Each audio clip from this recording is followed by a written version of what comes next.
বর্তমানে বাংলাদেশে ডিভোর্সের পরিমাণ অনেক বেড়ে গেছে। এই ডিভোর্সগুলো হওয়ার পিছনে অনেকগুলো কারণ আছে। তার মধ্যে থেকে মেইন একটা কারণ যেটা এই কথাগুলো শুনলে বুঝতে পারবেন, তাই সবগুলো কথা শুনে যাবেন, আশা করি বুঝতে পারবেন। বর্তমানে বাংলাদেশে প্রত্যেকটা ঘরে ঘরে 2-3টার উপরে কিন্তু সন্তান নাই। খুব কম আছে যখন 8-10টা ভাই বোন, খুবই কম। এটা মনে করেন আমরার বাপ মা পর্যন্ত এই শেষ। এখন আমরার যে জেনারেশন আছে এখান থেকে এখন মনে করেন ঘরে 3টা কি 4টা ভাই বোন, কিছু কিছু জায়গায় একটা। তো আগে যখন অনেক ভাই বোন ছিল তখন এনে মনে করেন 6টা বোন থাকলে 5টা ভাই, 5টা বোন থাকলে 6টা ভাই, বা 3টা বোন থাকলে আরো 6টা ভাই। তো একটা মেয়ের বিয়ে দিছে, 2টা মেয়ের বিয়ে দিছে, 3টা মেয়ের বিয়ে দিছে। তো একটা মেয়ে যদি মারাটা ফোন করে কইছে আম্মা এরা আমার এটা করেছে, মারা কি বুঝ দিছে জানেন? বাবা সংসার এরমই, এবার কইরা খাওয়ান লাগে, এবার বাড়তির রাহ ধৈর্য ধরো, দেখবে একদিন সংসার সুখে রইব। আমার আরেক সেরি ফোন করছে একই কথা কইছে, আবার আরেক সেরি ফোন করছে একই কেল লাইগা যে আমার এক সেরি যদি আমি গরমের মতো লাই দিয়া লাই তে আমার আরেক সেরি গড়ে উঠবো, আবার হেটার লাই দিলে আরেকটা যা সেইটা গড়ে উঠবো। তো এই জায়গাতে চিন্তা করে মারা কইছে যে ধৈর্য ধরে সংসার করো। পরে ধৈর্য ধরে সংসার 3-4 বছর যখন হয়ে গেছে তখন সেই উদয় ঠিক তো আছে, সংসার তখন নিজের বাউই আয় পড়ছে। তো তার সুবাদে তারা ডিভোর্স দেওয়া পর্যন্ত গেছে না। বাট আমাদের সময় এখন যেটা হয়েছে, এখন তো আমরা মনে করেন আদরের দুলালি প্রত্যেকটা করে 2-3টা ভাই বোন, তার মধ্যে একটা মেয়ে সর্বোচ্চ বা 2টা মেয়ে, বা কোথাও কোথাও 3টা মেয়ে সর্বোচ্চ। সেই ক্ষেত্রে হয় কি আমাদের মায়েরা একটু বেশি আহ্লাদি হয়। যেমন ফোন করে যদি কয় মা, মা করার আগে কই কাক কিতা করছে জামাই আয়া পর করো, কিন্তু মারা এটা কয় না যে কোক আমরাও এবার কষ্ট করে সংসার করছি, সমস্যা নাই, ধৈর্য ধর, একটা সময় পরে দেখবে সুন্দর জীবন পাইবি। এটা না কয় কিতা কোন নবাবের ফুতে এটা কইছে। আর বাপ আছে কিছু ডিউ লগে লগে কইব কি আইয়া পরে পরে দেখতাছি, কিন্তু একটা বার এটা চিন্তা করে না বাপ মারা, হেরা দেখতেছে বিয়া দেলছে সেটির জীবন, কিন্তু একবার বিবাহিত জীবনে মেয়ে যখন পা দিয়া ফেলে, পরবর্তীতে মেয়ের যখন সংসারটা ভাঙে তখন কিন্তু সেই মেয়েটারই সবকিছু গ্রহণ করতে হয়।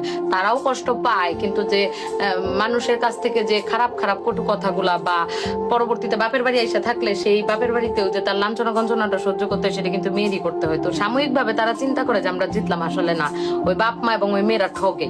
তো যতদূর সম্ভব কষ্ট হোক, যন্ত্রণা হোক, যা মন চায় তা হোক, স্বামীর বাড়িতে দাঁতের মধ্যে দাঁত কামড়ায় টিকে থাকাটাই আমার কাছে মনে হয় সব থেকে ভালো বুদ্ধিমতির কাজ।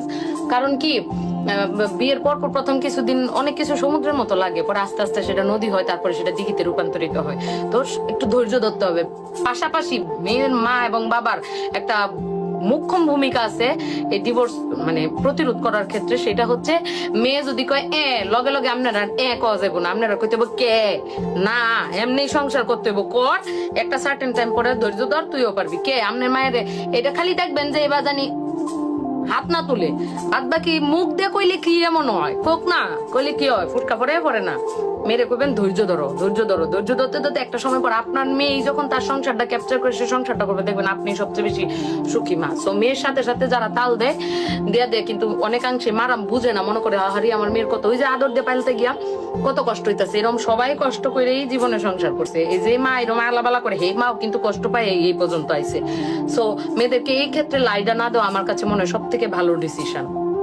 আর এটা যদি আমরা বাপ মারা একটু টেক কেয়ার করি যে না সংসার করতেছে জামাই নয় 2টা কটু কথা, জামাই তো কইছে, অন্য কেউ তো আর কইছে না, এইভাবে যদি চিন্তা করি তাহলে কিন্তু সমাধান হয়ে যায়। কয়ে কয়ে ওরা যদি সংসারটা কোনো মতে চালায় চুলায় 10 বছর 5 বছর চালায় যাইতে পারে, তখন তারাই বুঝে যাবে সংসারের ভাস। সো মেয়েদেরকে ধৈর্য শিখাইতে হবে, সাথে সাথে নাচানাচি করতে দেওয়া যাবে না।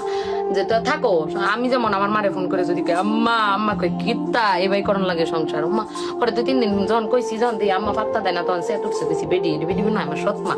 ও মা এখন তো দেখি আমার মা যেটা করছে এটা বুদ্ধিমানের কাজ করছে, এখন আমার আম্মারও ভালো লাগে না, আমার সংসারে এত মজা লাগে, ওনার সেদিকে মনেই যায় না, এরকম মজা লাগে। সো এই জিনিসগুলো হচ্ছে নিজের উপরে এবং মেয়ের মাদের এবং বাবাদের একটা মুখ্য ভূমিকা এই ক্ষেত্রে পালন করলে ডিভোর্স প্রতিরোধ করা অনেকাংশেই সম্ভব আমার কাছে মনে হয়। জানি না আপনার কাছে কি মনে হয়। তো ডিভোর্স প্রতিরোধ করতে আপনাদের এই টেকনিকটা ফলো করতে পারেন, আমি যে বুদ্ধিটা দিলাম।